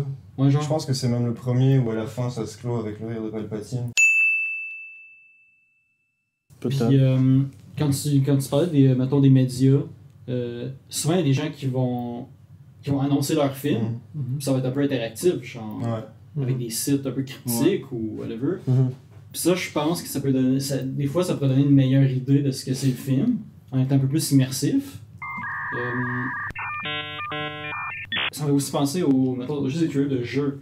J'ai l'impression que comme les trailers de jeux, les personnes vont s'attendre Du gameplay. à ce que le trailer soit beaucoup plus représentatif de ce qui va sortir. Ouais, mais c'est un peu différent parce que, genre, tu sais, comme dans les gameplays pas les gameplays, mais dans les trailers de jeux vidéo, faut que tu montres, genre, et l'histoire et, genre, un peu le gameplay, mais, genre, tu sais, comme de façon très, genre, cinématique, you know, et pas, genre, Ben oui, puis non. directement. Parce que puis moi je trouve que le point de Sébastien est super valide parce que si tu fais un trailer de jeu vidéo Mhm. puis que tu vois du gameplay mais que c'est juste genre des séquences de gameplay de 0.5 secondes d'un moment gros dans l'action, le monde va dire ok on voit pas du vrai gameplay en live de Mhm. quelque chose, fait que on sait pas encore tout à quoi ça Ouais, mais c'est la même chose dans un sneak film. peek, genre, de gameplay, c'est pas le vrai gameplay, genre, tu Oui, sais, sauf comme que quand tu vois je le veux trailer, dire genre. que le monde va pas dire que c'est un bon trailer, tu sais, je vais Mhm. prendre un exemple, Ouais, mais true. un bon trailer de jeu vidéo, souvent, c'est que tu vas avoir un bout où tu vas vraiment avoir du gameplay, puis des trucs cinématiques qui vont dire l'histoire. Je trouve que c'est la même chose pour un film, c'est-à-dire que tu vas avoir des bouts qui vont vraiment plus t'expliquer l'histoire, souvent avec un voice-over ou de l'écriture, etc. Puis des bouts où justement ça va te donner, ok, voilà les visuels à quoi tu peux t'attendre, voilà les acteurs qui vont jouer dedans avec chacun leur petit gros plan dans leur face, etc. Moi, ce que tu es en train de dire en ce moment, ça me fait penser beaucoup à Arkham City. Genre le trailer dans lequel on voyait genre avec Doctor Strange et tout, genre. Mm. C'est de quoi je parle? Genre, I know everything about you, I know who you are, I know you are Bruce Wayne, genre, you know? Doctor Strange dans Ouais. Batman. Dans Arkham City. Doctor Strange. Hugo Ouais. Strange. Hugo Strange, ouais, ben ça. Ok, excuse. Ben Hugo Strange, genre, c'est un docteur, genre. Oh, Ah, c'est- ok, excuse. Mais c'est parce qu'à ce temps, Doctor Strange, Ouais, c'est excuse, Marvel, c'est comme approprié le terme. Sorry. Non, mais cultural appropriation. Ouais, c'est ouais, ça. c'est ça. Mais, Ouais, comme juste pour clore, juste que plus les médias deviennent avec une amplitude titanesque, Ouais. plus les gens vont. Ben, ceux qui font les trailers vont être habitués à ce que les consommateurs vont se faire des attentes.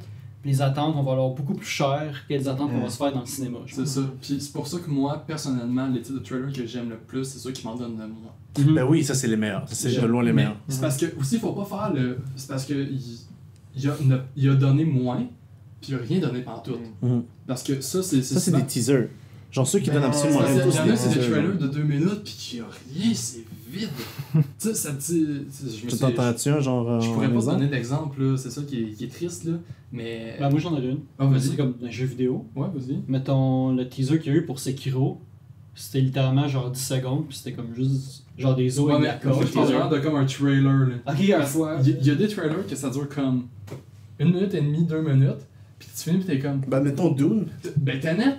C'est niaiseux, mais le trailer de Tenet, là, moi personnellement, j'ai trouvé très ordinaire parce que tu rentres là-dedans, pis c'est comme. Alright, fait que ça va être voyage temporel, mais là, je te dis pas comment, pis je te dis pas dans quel sens, pis je te dis pas genre exactement tous les personnages. Parce qu'on voit ces affaires mais à juste l'envers. Ce dude-là. C'est vrai, hein, quand tu Genre, y c'est penses. des ouais, espions, ouais. pis achète le billet, je sais Christopher Nolan, Legit. C'est exactement ça. On a mis le trailer dans on a mis le trailer en actualité d'un des épisodes, je sais pas lequel, puis on a l'habitude de inverser les images, de les changer un peu Ouais. pour les droits d'auteur, puis legit le trailer de Tenet, tout est à l'envers, fait que c'est comme si on avait Tu rien mettais à changé l'envers. vraiment, puis on comprend pas plus qu'on a fait, genre. C'est ça. C'est juste Le trailer de Tenet, je trouve que c'est un bon exemple justement de trailer de 1 minute et demie, 2 minutes qui te dit absolument rien, Yeah. mais que c'est pas qu'il te dit un petit peu, il te dit rien. Nada. Ben, c'est surtout, je Zéro. trouve que maintenant ils tendent plus à viser le 3 minutes de trailer. Ouais. ouais, pis ça c'est fait beaucoup vraiment là. beaucoup, Ça ouais. va, non. C'est bon, moi il fait mon dieu là, c'est Tu sais, je donnerai un exemple d'un bon trailer que j'ai vu qui en donne justement peu. Le film Freaks, qui est sorti en 2018. C'est un film, c'est un très très très bon film à mon humble avis, il est disponible sur Netflix. Puis dans le fond, le trailer, il montre vraiment pas qu'est-ce qui va se passer dans le film, il te montre pas l'histoire en tant que telle, mais il te place l'état de base du film, puis un peu c'est à quoi tu peux t'attendre. Fait que là, tu regardes le trailer, puis t'as le goût, t'es comme, cet univers-là, il a l'air spécial, je sais pas quoi en penser, j'ai hâte de voir qu'est-ce qui va se passer dedans. C'est intéressant, puis c'est ça, je trouve, les bons trailers qui t'attirent, parce que je trouve que ça se définit pas par une bande-son ou des acteurs ou non, ça se définit par l'envie que t'as d'aller voir le film après. Ouais. Bah, si tu veux, moi maintenant, ce qui me prend de me dire que j'ai vu un bon trailer, c'est après coup, quand je suis allé voir le film. Ouais. Il y a quelques épisodes, je vais ressortir cet exemple, mais j'avais parlé du film de Ryan Johnson, Knives Out. Ouais. Parce que le trailer, qui est quand même très bien fait, te vend le film comme un espèce de murder mystery à la Agatha Christie, et c'est pas du tout le sujet du film. Ok. Et au final, je trouve que c'est assez... Peut-être le tour de force, il est là. C'est qu'au final, on sait que c'est censé te montrer un aperçu du film, sauf que pour cette course à la sensationnalité, t'as toujours ces bandes annonces qui vont plus ou moins spoil le film, et du coup causer beaucoup de frustration. Donc maintenant, arriver à juste te créer un trailer qui est juste une fausse piste sur ce que tu vas voir, je trouve que c'est là où est tout est joué. C'est vrai que c'est très bien joué de faire ça parce que tu sais, c'est littéralement le premier matériel que tu vas voir. Avant de voir le film, tu vas voir le trailer parce que la plupart des gens, c'est les premières images que tu vas voir du film, c'est le trailer. Puis ça sont tellement importantes parce que c'est juste un petit 2 minutes. Ça représente combien en pourcentage d'un film? C'est rien, puis c'est tellement important qu'ils sont obligés de suivre une recette. Tu sais, d'avoir un star system, d'avoir la musique qui vient avec, qui est peut-être dans le film ou pas. C'est genre, c'est tellement du premier coup, là, c'est là-dessus que tu vas décider si tu vas le film ou pas. Puis des fois, c'est tout ce que ça fait comme différence pour avoir des millions de dollars de plus. Mais là maintenant, genre, quand tu fais des trailers, genre, excuse, Mais ce qui est plate, souvent, c'est que le trailer va montrer ce que les gens veulent voir. Fait que j'en prends l'exemple du dernier Godzilla. Mais comme, honnêtement, tout le long du film, j'arrêtais pas de penser, ouais, mais cette bout-là, on l'a pas encore vu dans le trailer. Fait que genre, je sais qu'est-ce qui va se passer. Mais ça, c'est un trope un peu de film d'action, je pense. Non, t'as surtout ce truc où maintenant, les blockbusters, c'est dans les contrats de réal, tu dois accomplir, tu dois causer la case money shot, tu dois faire un plan super badass. Une grille d'évaluation. Tu dis, à tous les coups, ça, il faut que ce soit spectaculaire parce qu'on va le foutre dans le trailer. Genre. Moi, ce que je c'est trouve... par exemple l'exemple le plus connu, c'est genre dans les Matrix. T'as la cascade de Keanu Reeves par exemple, ça c'était un money shot. Dans le premier Pacific Rim, quand t'as un des kaiju qui s'envole dans l'espace avec un des mechas, des Kaiser, à la limite de l'atmosphère, il se tranche. C'est genre des plans extrêmement compliqués ou sur rien que c'est 30 secondes de plan, t'as genre des millions de dollars qui sont en jeu. C'est ridicule parce que tu mets toute ta production en risque juste pour faire ça, qui sera peut-être pas dans le montage final du film, mais au moins t'auras un beau trailer. Il y a tout cet aspect-là. Puis aussi j'aime ça quand ils font genre quand ils font des trucs assez différents dans le trailer, genre puis admettons genre t'as une scène dans la bande-annonce, mais t'as la même scène dans le produit final, genre, mais la scène est un petit peu plus différente, genre c'est pas exactement la même chose, non? Comme par exemple, je pense un petit peu genre Infinity War, genre, tu sais, tu vois genre dans tout le trailer que Thanos a juste 2 pierres dans son gant, mais à la fin du film, quand tu vois le film, tu vois que la même scène que tu vois dans le trailer, genre il est rendu comme avec 4 ou 5 pierres, je pense. Fait que tu sais, genre c'est des affaires genre de même que je trouve que c'est assez nice, genre pas comme spoiler le public, genre. C'est important parce qu'il y a des gens qui dédient leur vie à juste analyser les trailers, faire comme va se passer ça pis ça. C'est ça. C'est cool. Honnêtement, on peut dire bien des affaires sur eux autres, je trouve que leur trailer il est genre excessivement. Ils font des super de bons trailers, à part pour Avengers Age of Ultron, qui était genre un trailer super épique. Puis quand tu vois le film, genre le ton est complètement différent de ce qui était censé être genre vendu, J'aime non? beaucoup celui-là. Le trailer? C'est un de mes films Marvel préférés. Je l'aime beaucoup. Préféré. Le choix du président. Non, franchement, je sais plus où je m'en allais, du coup. Sorry. C'est un des films Marvel que tu préfères. C'est quoi que tu reprochais, en fait? Qu'elle avait pas le même ton que le film.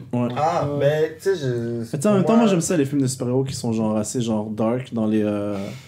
C'est dark, t'as toujours cette éternelle guerre entre Marvel et DC. On va te dire Marvel c'est bien mais c'est enfantin, mais je trouve que déjà que ça n'a pas de sens de se battre là-dessus. Mais Iron Man 3 aussi, le trailer se voulait extrêmement dark. Ouais. Puis le film, c'est vraiment... très ordinaire. Cars 3, même principe. Oh my god, oui. Le trailer était absolument dark. Genre, ça ciblait même plus les enfants. Là. C'était comme là, Cars 3 s'est rendu une leçon de vie incroyable. Flash McQueen va mourir. Genre, Trailer. j'ai vu le film, puis Ah, c'est ouais. un peu décevant de voir. C'est un clash immense. Ah, ouais. Ça, c'est dommage quand genre, ils te vendent des affaires, des fausses affaires, genre dans le trailer. Puis, Ouais. Mhm. Yeah. It is what it is. It is what it is. is. What it is. Ouais, on a 2 nouveaux segments dans le quiz cette semaine, en plus des nouveaux jeux que j'ai préparés qui vont faire un petit peu changement, puis qui vont faire aussi que sur la version Spotify, en principe, en ce moment, vous allez pouvoir nous écouter. Yay! Merci Samuel! Donc, on se souvient des règles, les gars. C'est mon côté droit contre mon côté gauche, donc Victor et Alex contre Victor Montoya et Sébastien. On me shoot Mark Wahlberg si on veut répondre. Ça marche. Je me request. Shoot. Vas-y, fort. Genre, vu que Mark Wahlberg il est pas encore ben raide, on peut-tu changer de nom? On peut-tu changer de buzzer, genre? Ah, Puis tu Pourquoi parler de haine avec Mark Wahlberg? Je sais pas d'où. The Happening, c'est quoi? Transformers. Hein. C'est pas bon choix. Vite. Matt Damon. Matt Damon. ok. C'est vrai que c'est vrai que c'est pas loin, hein? Mais c'est plus facile à dire Matt Damon que Mark Wahlberg. True! Matt Damon. Genre legit. Matt Damon. Puis en plus, la phase va être plus fun à mettre. Ok, hard deal. That's what she said. Nice, ok. Ok, fait Nouveau que buzzer. on y va comme d'habitude. Avec les mauvais pitchs pour commencer, parce que c'est le fun. Et donc, Pourquoi tout le monde. le premier. Un amnésique reprend contact avec d'anciens amis afin de se remémorer un rêve mouillé. Ben, Oh, j'ai besoin de super visuel, man. Matt Damon. Oui. Un rêve mouillé. Oui, un wet dream. Tu peux répéter juste ton. Un amnésique reprend contact avec d'anciens amis afin de se remémorer un rêve mouillé. Moi, j'ai envie de dire Inception. Matt Damon. Oui. Eternal Sunshine of the Spotless Mind. Non. What? Les deux équipes peuvent répondre. Musique. Peux-tu répéter? Un amnésique reprend contact avec d'anciens amis afin de se remémorer un rêve mouillé. Rêve mouillé, là, wet dream. Mais wet dream, c'est pas obligé d'être littéral, hein. Ah, Matt Damon? Oui? It's 2? Non. Oh. Puis je tiens juste à dire, c'est un film que je suis sûr à 110% que tout le monde s'y a vu. Répète-le une dernière fois. Un amnésique reprend contact avec d'anciens amis afin de se remémorer un rêve mouillé. Je vous laisse encore 5 secondes. Oh, que vous allez vous haïr. Parce que le film était Valse avec Bachir. Ah, dude! Oh my god. Fucking c'est un rêve mouillé. Ouais, rêve mouillé, de quoi? Parce que dans son Quand- rêve, il est dans l'eau. Quand il est dans l'eau. Ah, Ouais, mais- la géante là. Mais pourquoi amnésique? Ben, parce que ça c'est en rappelle pas. C'est la fête de sa mémoire, le film au complet. Mais Ouais, ouais. sens. Yeah, yeah. Ouais, ouais, Damon. Je pensais que le rêve mouillé, tu sais, ça aurait été comme toute l'entièreté du film, tu sais, tourne autour de ce qui se passe dans l'eau, genre. Non, ben. J'étais comme Titanic. Buzz d'eau.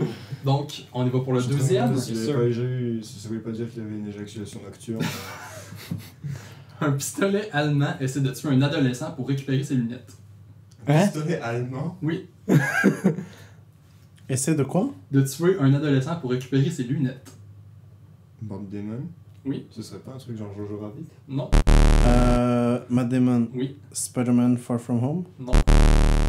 Et je vous jure que ce que je vous dis, qu'un pistolet allemand essaie de tuer un adolescent pour récupérer ses lunettes, c'est vraiment ça. On dirait une mauvaise blague. C'est vraiment ça. C'était Je une vous fois jure. un gars qui a récupéré ses lunettes. Ouais, c'est vrai. What? C'est un film qui est sorti dans les années 2000. On comprend mieux pourquoi c'est autant bizarre comme pitch. Pistolet allemand. Je vous laisse encore 5 secondes, les amis. Peux-tu la répéter une dernière fois? Un pistolet allemand essaie de tuer un adolescent ou un jeune adulte, si vous préférez, pour récupérer ses lunettes. 5, 4, 3, 2. Matt Damon? Oui. American Beauty? Non. La réponse était Transformers. Oh my god, c'est fucking vrai. Megatron se transforme Ah, en c'est Walter, qui est Fucking un allemand, vrai. puis il essaie de récupérer, de tuer Shia C'est un LaBeouf. pistolet allemand? Oui, un Walter, c'est un pistolet allemand. J'avais le Walter, Luger en tête, genre. Ouais, j'ai fait mes recherches là-dessus pour être sûr de ne pas dire n'importe quoi. Puis c'est ça, c'est que Shia LaBeouf, le personnage principal, a les Ouais, les lunettes de Walter Witwicky. Ouais. J'ai déjà regardé Monsieur trois Walter fois. Witwicky. Donc c'est ça. C'est un bon Ah, Samuel Witwicky, non? Et la dernière, un journaliste aide une jeune famille d'immigrants à échapper au ghetto. À s'échapper du ghetto, pardon. Répète. Un journaliste aide une jeune famille d'immigrants à s'échapper du ghetto. Une jeune famille. Pas une vieille famille, là. Donc, jeune famille. Mais c'est tricky parce que c'est quel ghetto? Est-ce que c'est le ghetto de Varsovie? Est-ce que c'est le ghetto de Harlem? C'est un ghetto. Le film est sorti en 2009, à peu près. Le ruban blanc. Non. Damon? Oui. La promesse? Non. On réplique avec piqué par ma gauche, bleu. Ça aussi, je sais que vous allez vous haïr. Ce serait pas genre. Est-ce qu'on peut avoir un indice? Est-ce que c'est un film français? Non. C'est un film américain. Un journaliste? Oui. Un journaliste genre masculin? Généralement, un journaliste, pas une journaliste. Et on est rendu en Ben 2020. là, on là. peut faire ce qu'on veut, là. Ah, je vous laisse encore un gros 5 secondes, les amis. 5, 4, 3, 2, 1. Madame, Oui. Non, il a pas de réponse. Jason Bourne. La réponse était District 9. Ok, Un jeune? Oh, Ah, non, bro, c'est un journaliste, un ghetto, des immigrants. Oh my god, man. Voir The Riddler, dude. Legit, man. Aïe, aïe. Faut que vous compreniez que je joue sur les mots, les amis. Non! Mais- on était pas revenu. Mais je dis toujours la vérité. Et donc, le premier jeu s'est terminé avec un score de 0-0. Vous êtes décevants. Et on y va pour Comme devant un match des Canadiennes. un nouveau... on y va pour un nouveau segment. Qu'est-ce que tu me racontes? Donc, le segment... J'ai beaucoup d'entrain, ok? J'aime ça le quiz. Donc, le segment est assez simple. tu dis là, toi, là. Le segment est assez simple. Je vais donner un pitch de film aux deux équipes. Et ceux-ci vont devoir me dire si le film existe ou non. Et s'il existe, quel est le nom du film? Donc, la manière qu'on procède, vu que c'est un peu un vrai ou faux, c'est que je vais pas poser une question que les deux équipes vont répondre. Je vais poser une question par équipe. Puis en fait, je vais en poser 2 par équipe. Fait que vous avez une possibilité de vous ramasser jusqu'à 4 points. Ok. Donc, on va commencer avec mon côté droit. Un antiquaire trouve une machine renfermant un insecte énorme lui permettant de vivre éternellement en échange de son sang. Un quoi? Un insecte énorme. Mais c'est qui trouve le. Un antiquaire. What is that? Quelqu'un qui vend des antiquités. Ok. Peux-tu le meubles, répéter, là. excuse-moi? Un antiquaire trouve une machine renfermant un insecte énorme lui permettant de vivre éternellement en échange de son sang.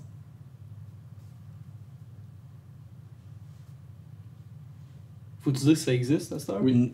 Matt Damon. Oui. Non. Ça existe pas? Ouais, Eh bien, je suis désolé, mais tu vas tout faux. Il s'agit du pitch de Chronos de Guillermo del Toro. Oh, damn. Moi, j'avais Fantastic Beasts en tête. Moi, j'ai le Venom dans la tête, mais genre. Moi, j'avais Indiana Ah. Jones. Mais je me suis dit, Oh, pas con. ben, Temple of Doom, mais genre, Moi, je me j'avais suis dit The non, Flies. man. Hein? De quoi? J'avais The Fly. De fin.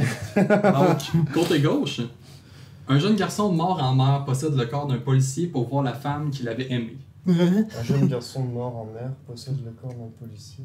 Pour voir la femme qu'il avait aimée. Yo. Matt Damon.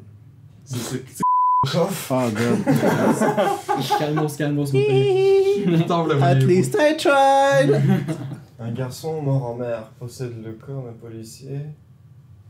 Un homme à la mer pour chaque fille à Oh mer. my god. Un policier à la mer Je comprends pour chaque. Pas un garçon mort en mer qui se réincarne dans un corps de policier. Qui possède le corps d'un policier pour voir la femme qu'il avait aimée. Ça sonne vrai pour ça? Ouais, non. Non? Man, faux. pour non. Non? Désolé les gars, mais c'est un vrai pitch du film Atlantique, gagnant du Grand Prix du Festival de Cannes en 2019. Je sais même pas c'est quoi. Oui. Ça parle de ça? Ok, wow. C'est un film sénégalais, je crois. Ouais, c'est super bon. Ok.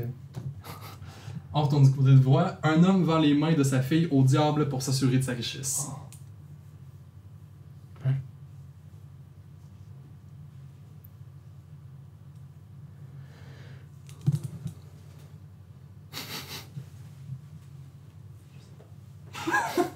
Écoute, je vais aller un peu méta, là. Ouais. Genre, je dirais que c'est vrai. à cause de la réaction à Colt. Ok. Mais j'en ai aucune idée c'est quoi, genre. Ok, fait que tu peux pas me dire ouais. c'est quoi le nom du film? Avant que tu donnes ta réponse, est-ce que je peux dire pourquoi j'ai réagi comme ça? Pourquoi? Ouais. Bah parce que je suis pas sûr que ce soit un film, mais je suis sûr que c'est une nouvelle fantastique. Nice bluff, mais genre. Non, je dis que c'est un film. Tu dis que c'est un film? Yes! Qu'est-ce que tu penses que est le titre du film? C'était quoi le pitch? Un homme vend les mains de sa fille au diable pour s'assurer de sa richesse. Handjob. Ouais, that's it. Un job? Ouais. Malheureusement, c'est pas un job, mais tu as raison, c'est un film qui existe qui s'appelle La jeune fille sans main. Quoi?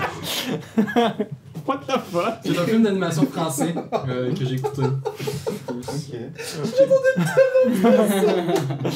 Je m'attendais à un genre de petit super genre sérieux comme Yo, je sais mais pas, moi c'était quoi? je tirais la main au C'était diable. quoi le pitch? Un homme vend les mains de sa fille au diable. Les littérales mains? Oui. Moi j'étais comme le mariage, là, c'est ça que j'avais en tête. Les mains? Et un dernier pour le côté gauche. Des loups-garous doivent affronter des zombies. Je veux voir ça. Est-ce que c'est un film qui existe ou non, les amis? Des loups-garous dans la fontaine. Ouais. The fuck, man. Bah alors, retrouver le titre. Si. Ça sent un peu genre le film islandais ou à la Dead Snow ou je sais pas quoi. Moi j'ai envie de dire que ça existe. Ok. T'en penses quoi? Je doute pour des raisons que je ne nommerai pas. Yep. Si jamais ils peuvent pas nommer le titre du film, genre est-ce qu'on peut peut-être? Là! Le loup-garou qui tuait les zombies. Attends, c'est le loup-garou et les zombies? Attends, Réponse. Werewolf Ouais. Zombie Oui, Killer. ouais. Oui, moi je dis que ça existe, mais non, ce serait genre un truc des crocs dans la nuit ou un truc comme ça. Genre... Je suis désolé. Fangs in the Night. Ça existe pas! Mais ça Sérieusement! n'existe pas. Je savais que ça existait pas parce que. Je veux dire pourquoi. Parce que ça faisait genre 28 films qui existaient. Puis là, ça faisait genre None qui était à 0, genre. Fait que. Mais oui, ça n'existe pas. Ah, Puis, tu en m'avais fait, parlé des sentiments. Parce que j'avais avant, tellement j'ai voir fait mes ce recherches film. pour faire sûr que ça n'existait pas. Et il y a un film où il y a des loups-garous zombies. Mais pas de film. C'est pas Ok. Brain Dead de... Il y en a plusieurs. Ok. Mais il n'y a aucun film de loups-garous qui affrontent des zombies et c'est dommage. Yet. Parce que... moi je m'arrêtais tellement là. Moi je me suis mélangé, je pensais que tu avais dit genre des vampires et pas des zombies. Moi dans ma tête c'était genre oh my god, c'est Twilight. Underworld. Mais non. En tout cas. Non. Et donc, on y va pour le prochain segment. Qui dit ça? Je dis la courte d'un film. Les gars doivent deviner de quel film ça provient. Et donc, on y va pour la première. Ok, I was an asshole. I can admit that.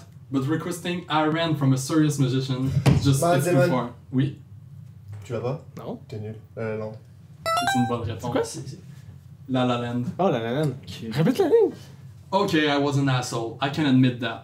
But requesting I ran from a serious magician, Oh, it's ouais. just, it's too far. Quoi c'est Ok, quoi? ok. I ran. Tu sais, ils sont sur le bord de la piscine. Ils sont sur le bord de la piscine, Ouais. puis comme. Ils vont Elle partout. request des tonnes. Ah ok d'accord. la- Moi je la- vole là. La deuxième, en passant, le score en ce moment c'est de 1 Ah ouais? de ce côté-là à 1 à cause de la réponse de Darlan. Sérieux, on n'avait pas de point jusque-là? Non, on est Yeah, fuck up. hard, ça, c'est un quiz. La deuxième phrase, She may look like a sheep, but inside she's a fox. Sometimes she acts like she owns the house. J'ai entendu ça, là. Mais genre, Moi aussi. j'ai aucune idée c'est où. En fait, vous l'avez probablement pas entendu. C'est l'indice que je vous donne. Vous l'avez probablement plus lu qu'entendu.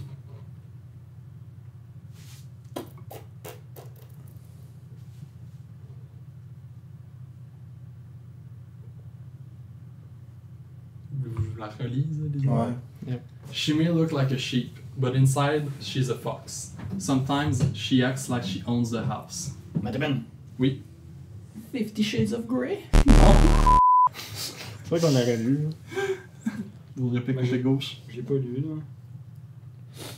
I swear. Ah, attends, est-ce que je peux te demander une précision sur ton indice? Oui. Est-ce que ça veut dire que ce serait tiré d'une adaptation d'un bouquin? Ou Non, ça veut ou dire c'est à que c'est l'écran. une phrase qui est écrite dans Non, le film? c'est sous-titré sûrement.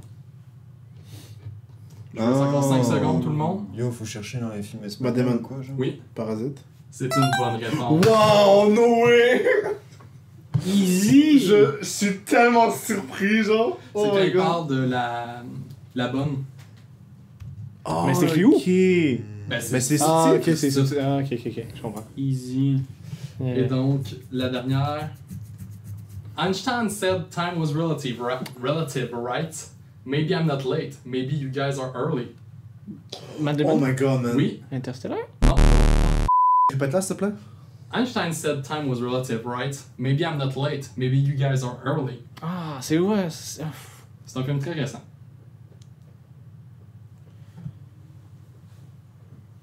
Pourquoi j'ai vu ça? C'est dit avec beaucoup plus de swag que ce que je peux faire, heureusement. Swag? Matt Matt Damon. Damon. Oui? Sébastien? Le dernier Spider-Man? Non. Peux-tu être plus précis? Il y en a comme 4000. Spider-Man Far From Home. Moi j'ai envie d'y aller avec Endgame. Spider-Man Endgame. Quoi?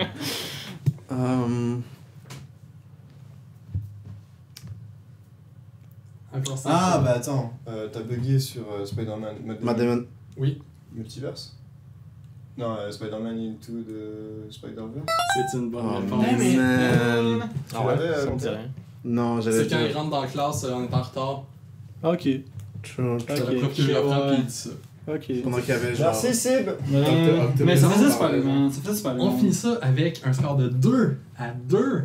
Ok. Ouais! Ouais, attends, est-ce qu'on peut avoir un tiebreaker? C'est pas encore fini, en fait, il reste le dernier truc qui est un nouveau segment Qui laisse faire. qui s'appelle les idents pitch.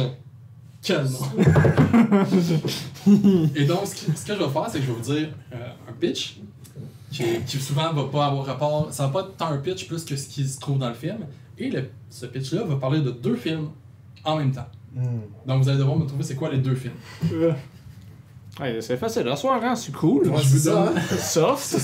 je vous donne 1 point par film trouvé. Fait que si vous en trouvez 1, vous avez 1 point. Si vous en trouvez 2, vous avez 2 points. Combien il y a de questions? 3. Donc, on y va pour le premier. Une histoire d'amour dans laquelle il y a un bateau et un médaillon. Matt Damon. Oui, Titanic. oui, c'est un film. Et le deuxième? Jackie Chan et le médaillon d'or. C'est Which is true. c'est des années-lumière. Ok, un film avec un médaillon. Oui. Dans un bateau. Oui, et une histoire d'amour. Attends. En fait, dans les 2 films que tu dis, c'est pas Il y a- genre 2 pitchs mélangés, c'est Non. dans- C'est deux. Il y a une histoire d'amour, un bateau et un médaillon dans les 2 films. Shit, Matt Damon. man. Matt Damon. Oui. La petite sirène? Non. Peux-tu répéter le pitch, excuse-moi? Une histoire d'amour dans laquelle il y a un bateau et un médaillon. J'ai donc fort. Oh non, man. Je vous laisse Frozen. 5 ans. Frozen. Frozen, non, juste 5 secondes. Oui. Pirates des Caraïbes. C'est une bonne réponse. Of course! Curse of the Black Pearl. Donc 2 points de votre côté. Oh my On god. va pour le deuxième. Une histoire d'extraterrestres qui doivent retrouver un objet perdu pour retourner sur leur planète. Ouais, il y en a 10 000 des films. Matt Damon? Oui. Ah, vas-y, vas-y. By E.T. Oui. Ok, oui. Puis, J'en ai un autre. Men in Black 2. Qu'est-ce que t'as dit? District 9? Man in Black. Non. Non. Ah, ok, d'accord, je sais quoi. Ouais. Yo, Tout si tu le monde m'aurais peut- pris tout le mon monde peut point, jouer. genre. Man, Attends, c'est quoi l'objet? Actually- C'est quoi l'objet qu'ils ont perdu dans E.T.? dans District 9? Non, Ouais, E.T. Dans E.T., c'est quoi l'objet C'est perdu? le téléphone. Hein? Son téléphone. Le vaisseau, non, peut-être? Non, mais C'est c'est quoi qu'ils ont un perdu? téléphone. Ah, un téléphone. Ouais. Pas un objet qui C'est quoi quoi déjà déjà, le Une histoire d'extraterrestres qui doivent retrouver un objet perdu pour retourner sur leur planète. District 9, ça s'applique à District 9, man. Ouais, mais il y en a tellement des films avec cette Ouais. recette-là. En tout cas, Ça fait une joke, là. Si tu me donnes pas le point, je vais être mal. c'est pas mal. Je peux vous donner un indice là-dessus. Extraterrestre, ça veut pas juste dire des bébites bizarres. Non, je sais. Ça veut dire aussi des personnes qui ne viennent pas de la planète Terre. Puis l'objet, ça peut être vraiment physiquement Oui. un objet. Oui, c'est un objet physique. 5 secondes. Matt Damon? Oui. Man of Steel? Non. Et la réponse était Thor, premier du nom. Ah. Mais j'étais pour dire Lilo et Stitch, si c'est pas un objet, tu sais, c'est comme Ah. faut qu'ils partent avec. Et donc, le dernier. L'histoire d'un homme qui arrive dans une nouvelle contrée pour en prendre possession, mais tombe en amour avec une indigène et leur culture. Matt Damon. Oui. Avatar? Oui, c'est un. Le dernier des Mohicans? Non, Pocahontas. c'est une bonne réponse. Mais c'est la même chose, c'est Pocahontas puis Pocahontas bleu, genre. Si j'avais dit le nouveau monde, est-ce que tu m'aurais accordé? C'est quoi un nouveau monde? C'est Pocahontas. C'est Pocahontas, Non. la version Terrence Malick, quoi. Avec Ah. Colin Farrell. Et Christian Bale. Ah, non. Et donc ça, c'est conclut le quiz avec un score de 5 de mon côté gauche et de 4 de mon côté droit. Si près du but, les gars, commençons. On a perdu? Damn it. Oui. Man, c'est vraiment une surprise pour moi qu'on a perdu. Ouais. Puis, je suis vraiment content que t'aies pris la parole parce que j'aurais dit Moulin, pas Pocahontas. Moulin! J'aurais dit Moulin, come on, man! Ouais, mais ça ressemble. Et donc, pour le coup de cœur de la semaine, je vais y aller en premier. J'ai écouté le film Revenge de Coralie Fargeat. J'ai un peu de misère avec son nom. Un film de 2017 qui est dans le style du Rape and Revenge, donc un sous-genre du film d'horreur. C'est pas un film fait pour tous parce que justement, c'est un peu intense comme film, on va se le dire. Sauf que honnêtement, pour un film de ce genre-là, que je suis pas très friand de ce genre-là, c'est très intéressant, surtout au niveau des images. C'est un film qui est visuellement très beau, très travaillé, avec au niveau du scénario quelques payoffs qui sont bien réussis. C'est sûr que c'est assez vide comme la plupart des films de ce genre-là, mais quand même, c'est une bonne réussite à mon avis. Donc, moi, je vais suivre Samuel, puis je vais y aller avec mon coup de cœur, qui est en fait un sujet plus vaste. Là. En fait, là, j'ai vu 2 films là-dessus. Ça se trouve être Les Roses sur l'ONF. Ben, en fait, fait par l'ONF, disponible sur l'ONF. Puis aussi un documentaire qui s'appelle Les événements d'octobre 1970. Bref, c'est 2 films sur la dite crise d'octobre du Québec en 1970. Sujet très intéressant, très important à s'informer, en fait. Du coup, en plus, ça va être le 50e, je pense, le 17 octobre prochain de l'événement. Pas exactement une date à célébrer, mais une date à se rappeler. Bref, c'est 2 quand même films importants à voir, je pense bien, qui ont attiré mon attention cette semaine. Alors, pour moi, mon coup de cœur de la semaine serait The Blair Witch Project, qui est sorti en 99. C'est un film que je voulais voir depuis super longtemps, mais que j'ai jamais vraiment jamais vraiment pensé à le regarder. Puis là, maintenant, ça m'a donné une bonne raison de le regarder. Puis j'ai tellement été surpris parce que, tu sais, d'habitude, les films, genre, avec le found footage, sont corrects. C'est pas les meilleurs films que je vois, à part, genre, Chronicle, puis c'est quoi le titre du film? Cloverfield. Mais celui-là, je trouvais ça tellement intéressant parce que, tu sais, d'habitude, dans les films, on te dit, genre... que tu dois show, mais que tu dois absolument rien dire. Show, don't tell. Mais dans ce film-là, on dirait que c'est plus comme don't show and just tell a little bit. Tu sais absolument pas ce qui se passe, puis les personnages non plus savent pas ce qui se passe. Puis c'est quelque chose que je trouvais vraiment intéressant dans le film, puis que j'ai beaucoup aimé. Moi, concernant mon coup de cœur, j'ai écouté The Devil All the Time sur Netflix. Moi, perso, j'ai vraiment aimé ce film-là.